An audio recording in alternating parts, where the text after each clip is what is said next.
Hello guys, आपलं स्वागत आहे प्राची काशीतकर यूट्यूब चॅनलवरती. तर आज सेकंड डे ट्रिपला इथं आलेलो जगन्नाथपुरीमध्येच आहे, पण इथूनच आम्ही ट्रॅव्हल करून बाहेर जाणार आहे. तर आजचं रुटीन असं होतं की सकाळी लवकर 4-4:15च्या आसपास उठले आणि पहाटे आपल्या ह्याची जगन्नाथ यात्रा जगन्नाथपुरी देव जे आहे तर त्यांच्या आरतीसाठी आम्ही उठलेलो. लवकर गेली मंदिरात, आंघोळ वगैरे करून दर्शन घेऊन आलो. आरती पण झाली, आलो, नाश्ता केला. त्यामध्ये आता सकाळी लवकर निघायचं, त्यामुळे तिथून स्टार्ट करता नाही आलं, कारण की मोबाईल अलाउड नाही म्हणून मोबाईल घेऊनच गेले नव्हते. त्यामुळं पण मग मी ब्लॉगची स्टार्टिंग आत्ता केली आणि आता आम्ही चाललो आहे पुढे. मग आजचा प्लॅन असं आहे की सूर्य मंदिर आणि प्राणी संग्रहालय वगैरे असं आम्ही फिरणार आहे बरंचसं काही. पप्पा मी लास्ट राहिलो, मम्मी पुढे गेली. कंटिन्यू कॉलवर कॉल येतात, ये. तर ब्लॉग कंटिन्यू करा आणि कमेंट करून नक्की सांगा ब्लॉग कसा वाटला. आम्हाला एका दिवसामध्ये कमीत कमी 4 ते 5 ठिकाणं फिरायची होती. त्यामुळं आजी इंट्रोडक्शन देत होती की लवकर आवरा, लवकर निघा, म्हणजे सगळ्या गोष्टी फिरून होतील. प्राणी संग्रहालय, सूर्य मंदिर, बौद्ध मंदिर आणि अजून बरेच असे मंदिरं होते की जे आम्हाला पाहायचे होते, पण ते सर्व एकाच दिवसामध्ये. म्हणजे शिव मंदिर वगैरे ते तर खूप मोठमोठे आहेत. आणि त्यानंतरनं गाडीमध्ये जे गाडी चालक असतात, जो आम्हाला गाईड दिलेला असतो, तर तो गाईड आम्हाला पूर्ण वेळ एंटरटेन करत होता, सर्व इन्फॉर्मेशन पोचवत होता. जय जगन्नाथ, जय जगन्नाथ. कम से कम 45 आदमी बैठे हैं, 5 आदमी बोल रहे हैं जय जगन्नाथ, बाकी क्या हुआ? मैं भगवान का नाम ले रहा हूँ, भगवान का नाम, किसी दूसरा का नहीं. जगन्नाथ भगवान क्या पता है? ये सारा विश्व का मालिक है, सारा विश्व का मालिक, जगतमय भगवान, गगन सदृश भगवान ये. और जगन्नाथ भगवान कहीं है, मतलब पुरी में है. अब माने या ना माने, ये जगन्नाथ को कहते हैं दारू ब्रह्मा. जिस लकड़ी में बना गया मूर्त उसे कहते हैं दारू.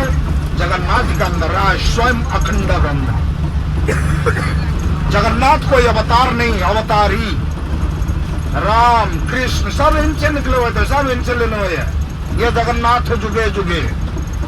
शक्ति योग में जगन्नाथ थे, त्रेता योग में जगन्नाथ थे, द्वापर योग में जगन्नाथ थे, और कलयुग में भी जगन्नाथ बैठे हैं. त्रेता योग में भगवान श्री राम भी इधर आए थे, इसलिए भगवान जगन्नाथ को दर्शन करने के लिए. द्वापर योग में भगवान श्री कृष्ण भी आए थे इधर, किस लिए?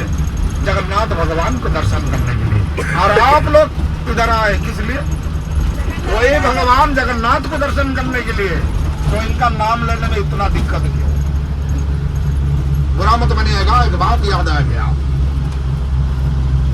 भगवान को आदमी लोग कब बुलाते हैं पता है? जब जरूरत होता तो बुलाते हैं, कुछ काम है तो बुलाते हैं. मुसीबत आने वाला, मुसीबत आ गया तो भगवान को बुलाते हैं, और बाकी टाइम अपना आयुष. अभी हम जिस सफर में जा रहे हैं यह है 12 घंटा की सफर. ये 12 घंटा में बहुत सारी चीज देखना, अप एंड डाउन 240 किलोमीटर को घूमना. तो भगवान का नाम नहीं लेंगे? लेंगे. सब लोग एक साथ मिलकर बोलिए. ये मेरा रिक्वेस्ट है, सब एक साथ मिलकर बोलिएगा जगन्नाथ भगवान की जय. जगन्नाथ स्वामी नयन पथगामी भवो तुम्हें, भवो तुम्हें, भवो तुम्हें.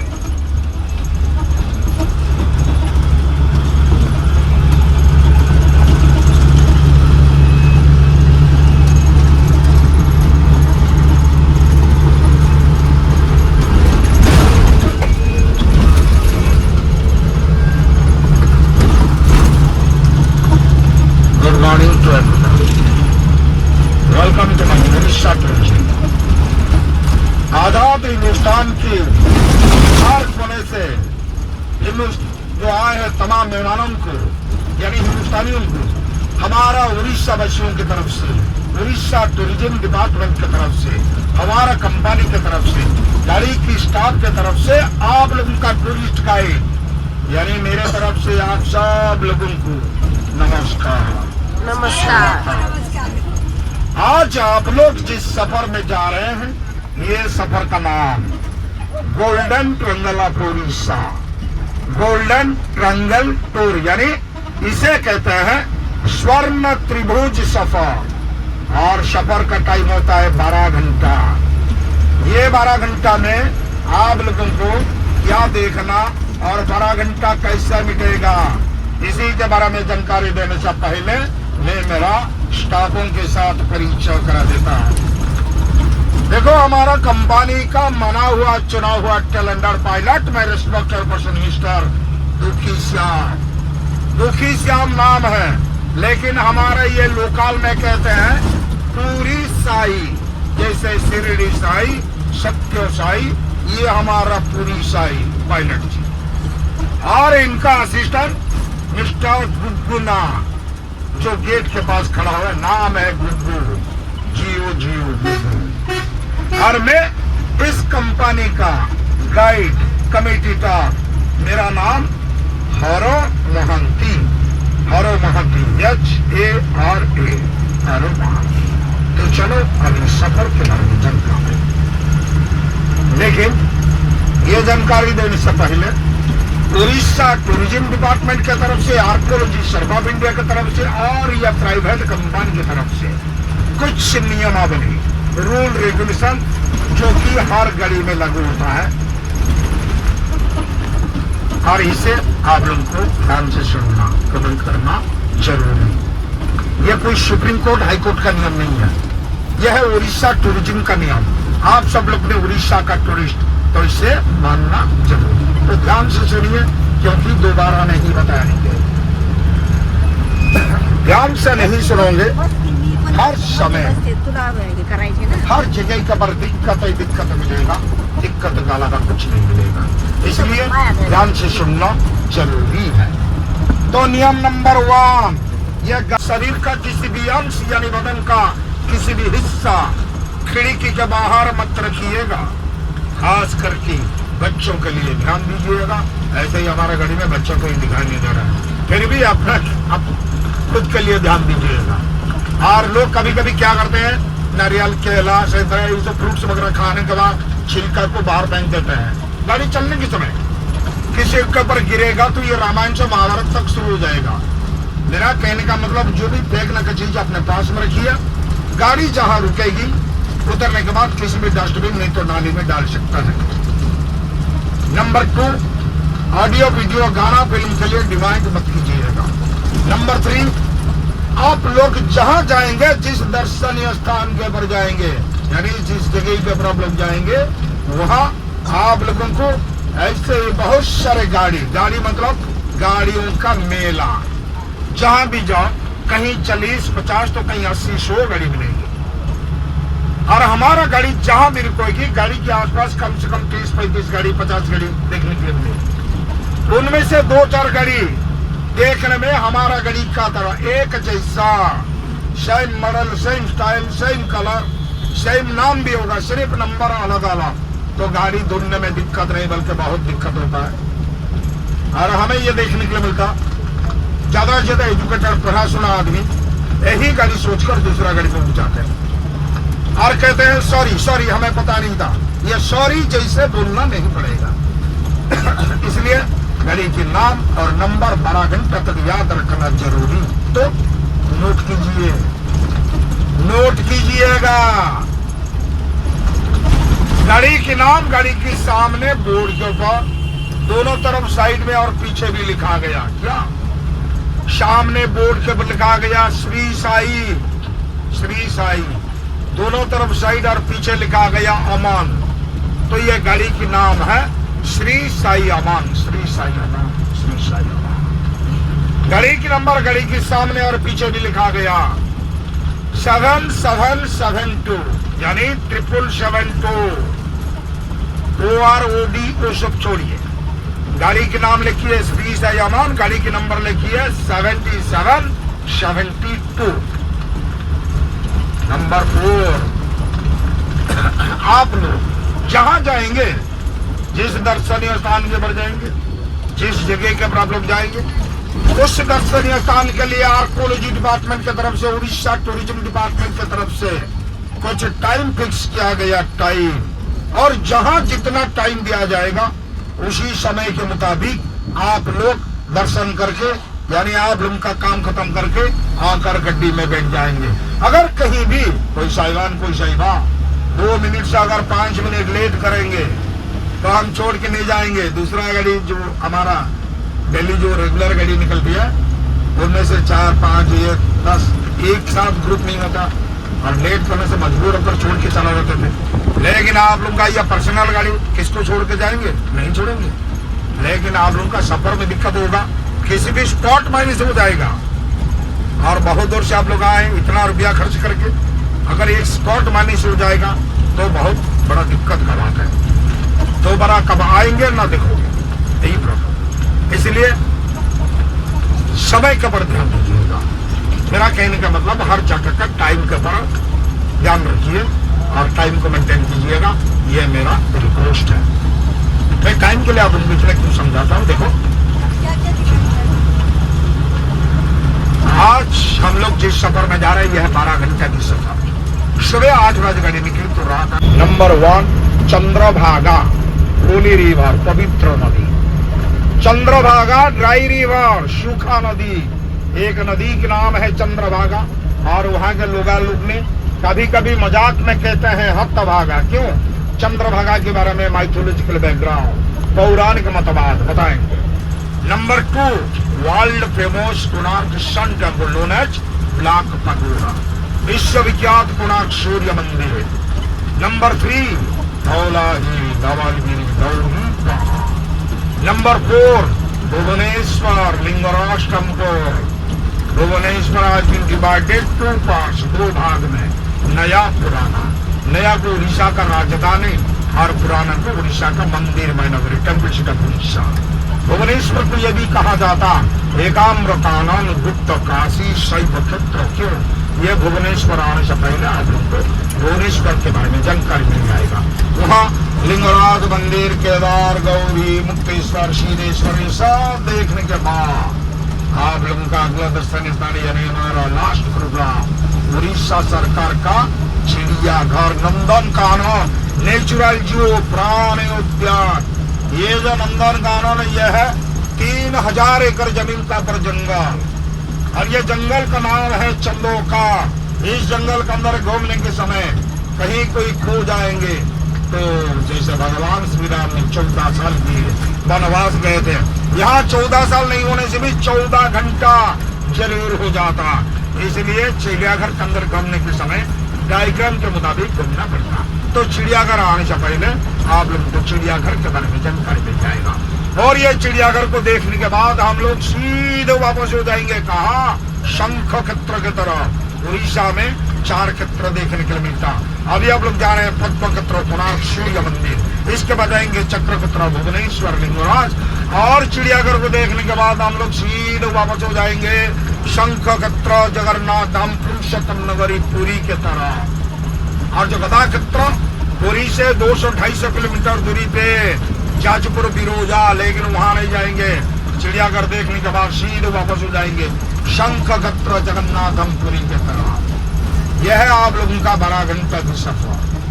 तो चलो हमारा पहला स्पॉट चंद्रभागा।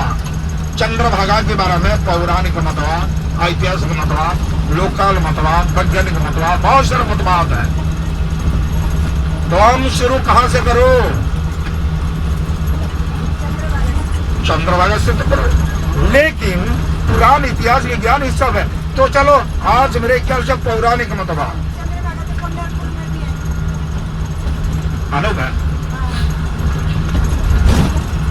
ध्यान से सुनिए। ध्यान से सुनोगे तो 5 साल के बच्चे को भी आराम से समझ में आ जाएगा। क्यों?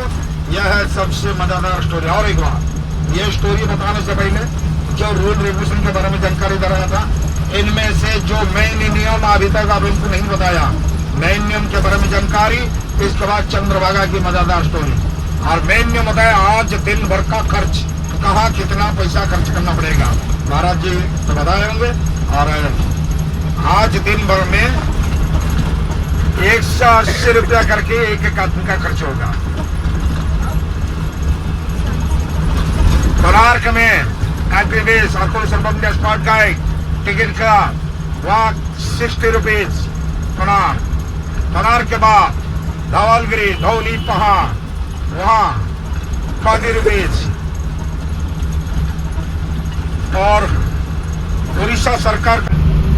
द्वापर मतलब 3, सत्य, त्रेता, द्वापर। आप लोग ये बताइए, जैसे त्रेता युग में भगवान श्री राम और भगवान श्री राम ने सीता मैया को सती किए थे, इसी तरह द्वापर युग में भगवान श्री कृष्ण बता। तो भगवान श्री कृष्ण किसे सती किए थे और कितने किए थे? हमारा घड़ी में बहुत सारे इंटेलिजेंट और बुजुर्गों आदमी बैठे हैं। अगर किसे मालूम तो जरा बताइए, इसके बाद हम शुरू करेंगे चंद्रभागा की मजेदार स्टोरी। भगवान श्री कृष्ण ने कितने शादी किए थे, कितना विवाह किया?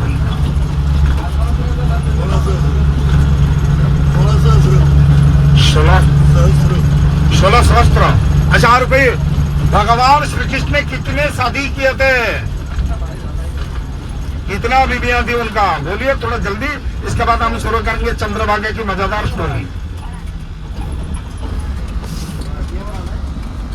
नहीं, 16 सहस्त्र तो सब बहुत लोग मिलते हैं, रोज मिलता है सुनने के लिए। एक्चुअली वो शादी कितने किए थे? एक वो उनकी 3। आजकल आदमी लोग 2-4 शादी कर लेते, वो 3 कैसे करेंगे भगवान होगा? नहीं, उनके साथ थी 8 पटरानी, इनके साथ 16 शत्रु थी, लेकिन शादी किए थे 8। आजकल जमाने में अगर कोई आदमी 2 शादी कर लेगा, किसी का 2 बीवी हो जाएगी, लक्ष्मी सरस्वती, तो उस आदमी को लोग क्या कहते हैं लोग? लूज कैरेक्टर का आदमी, कैरेक्टरलेस। क्यों 2-2 शादी किया? लोग अच्छे कहते हैं। इधर भगवान श्री कृष्ण ने 8 शादी किए, तो इन्हें क्या कहा जाता? इन्हें क्या राइट कैरेक्टर कहा जाता? नहीं, इन्हें भगवान कहा जाता, भगवान।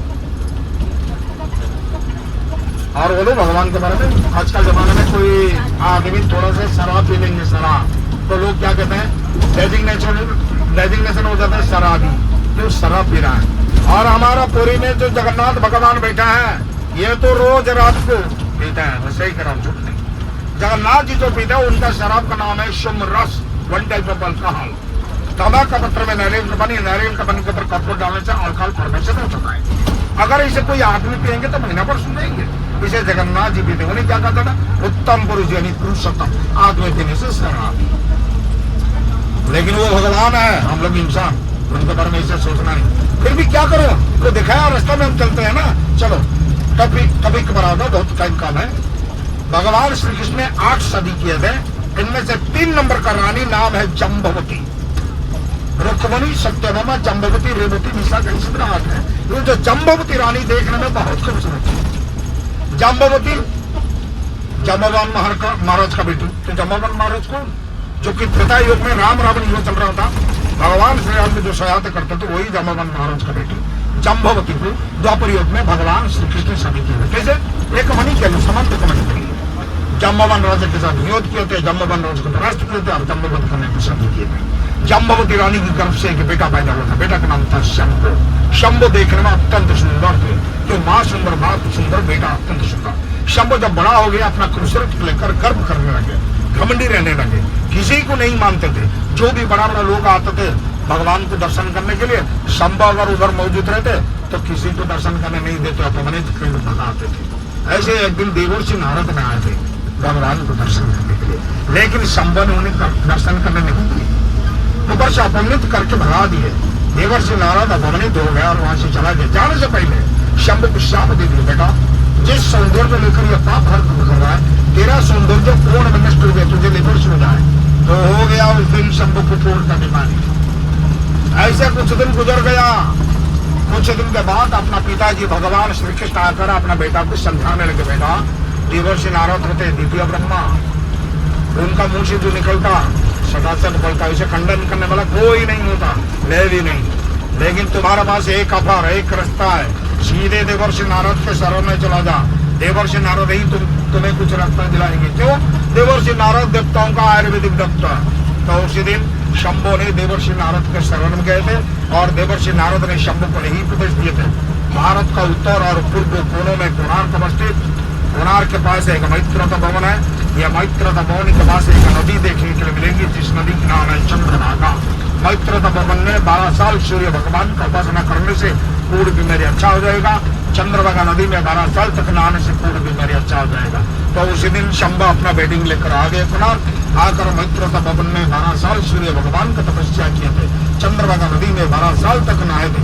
12 साल संपूर्ण हुआ, शंभु का पूर्ण बीमारी अच्छा हो गया। शंभु ने जब 12 साल संपूर्ण हुआ, शंभु ने उसी दिन चंद्रभागा नदी में नहा रहे थे। नहाने के समय शंभु को नदी के अंदर से एक सूर्य भगवान का विग्रह मूर्त मिला। उसी मूर्त को लेकर शंभु ने सूर्य क्षेत्र में एक सूर्य मंदिर स्थापन किया था। और उसी दिन से हमारे ये मर्त्य लोक में सूर्य भगवान का पूजा हो रहा है, उससे पहले नहीं हो रहा था। आज से करीब 4600 साल पहले भगवान श्री कृष्ण के बेटे शंभु ने सूर्य भगवान का पूजा सूर्य क्षेत्र में शुरू किया था। और उसी दिन से यह नदी पवित्र नदी मालूम हुआ था। सजरो, यह नदी की सिर्फ पवित्रता आप लोगों को बताया, लेकिन यह नदी पहले कौन थी बात में बताएंगे।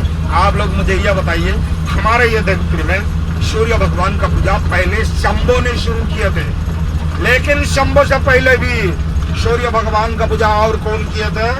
कर्ण। कर्ण उनका बेटे थे। कब किए थे?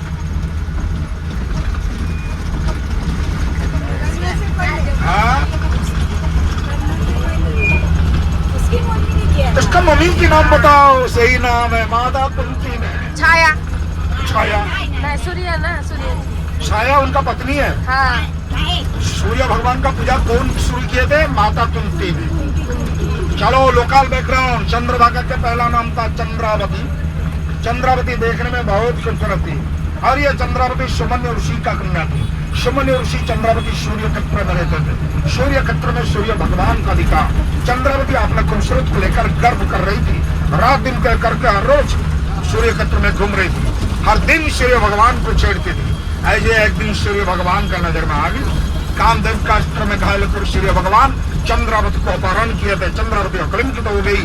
चंद्रावती को कहीं भी स्थान नहीं मिला। स्वर्ग अमर्त्य पाताल। आखिर में चंद्रावती सूर्य भगवान का चरण में गई थी।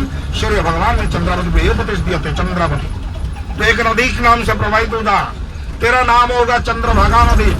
साल में एक दिन समुद्र का साथ संगम होगी। वो दिन होगा माघ महीना शुक्ल पक्ष सप्तमी के दिन। और उसी दिन तेरा यह नदी में जो नहाकर पहला सूर्य दर्शन करेगा उसे निरोग प्रत्युता से मुक्ति मिलेगा। यह नदी में साल में सिर्फ एक दिन के लिए पानी आता है। वो दिन होता है माघ महीना शुक्ल पक्ष सप्तमी दिन।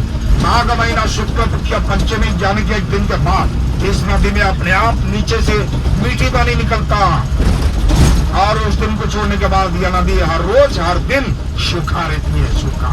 इसलिए वहाँ के लोग ने कभी कभी मजाक में हथभागा भी कहते हैं। ये माघ महीना शुक्ल पक्ष सप्तमी के दिन यहाँ बहुत बड़ा मेला होता है। मेला जैसे आप लोगों के गंगा सागर मेला, उज्जैन में कुंभ मेला, इसी तरह हमारा उड़ीसा में चंद्रभागा मेला। उसी दिन हिंदुस्तान के हर कोने से लोग आते हैं मेला में शामिल होने के लिए, जोग देने के लिए। और अभी आप लोग जाओ उस पवित्र नदी, पवित्र स्थान को देखने के लिए। सजनों, गंगा नदी में 7 मेला में 7 बार नहाने से जितना पुण्य धर्म होता है, यह माघ महीना शुक्ल पक्ष सप्तमी के दिन चंद्रभागा नदी में एक बार नहाकर पहला सूर्य दर्शन करो, उसे कहीं ज्यादा पुण्य होता है। मतलब कुछ आदमी दोबारा जन्म नहीं लेते बल्कि भगवान के शरीर में लीन हो जाते हैं। क्योंकि ये चंद्रभागा नदी, ये मैत्रधवनी, ये सूर्य क्षेत्र, ये अर्कक्षेत्र, ये कोणार्क एक ऐसा तीर्थ स्थान सारा विश्व में कहीं नहीं मिलेगा, कहीं नहीं मिलेगा। अगर पौराणिक मतवाद का परिचय यह है कोणार्क और चंद्रभागा की पौराणिक मतवाद, चंद्रभागा की लोकान मतवाद। और जो जंगल देख रहे हैं दोनों तरफ, यह जंगल का नाम है बालूखंड अभयारण्य। इस जंगल में ज्यादा से ज्यादा काजू बादाम के पेड़, छाँव का पेड़ मिलेगा। इसके अलावा हिरन, हिमाचल के बाहर हिरन रहते हैं, वाइल्ड बोर बड़ा भी रहता है। और जिस रोड के ऊपर गाड़ी चल रही है, ये रोड का नाम है मेराइन ड्राइव रोड। जैसे मुंबई टू गोवा, इसी तरह पुरी टू कोणार्क। और पुरी टू कोणार्क का दूरी 35 किलोमीटर। पुरी टू हमारा पहला spot Chandrabhaga 32 kilometre. Chandrabhaga to Konark सिर्फ 3 किलोमीटर, यानी 3 किलोमीटर 5 मिनट का रास्ता। तो 5 मिनट के अंदर कोणार्क मंदिर के बारे में जानकर देना मुमकिन नहीं, क्योंकि यह मंदिर के बारे में जितना बड़ा है उतना ही कम। आप लोग इतिहास में पढ़े होंगे, विश्व कवि रविंद्रनाथ टैगोर। चंद्रभागा पंढरपुर में कैसा है? पंढरपुर में चंद्रभागा कैसे है? गाइस, आमच्या आत्या आता जे सांगत आहे त्यांची मेमिक्री करतो. हा हा एकदा आत्या एकदा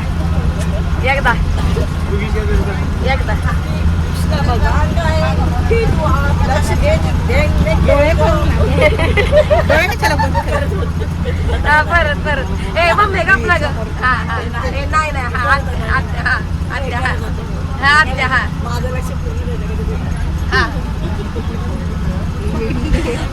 भगवान का नाम है कृष्ण भगवान, उसका मैं आपको हदीस दिखाता हूँ, समझाता हूँ, आधार में रखो इसका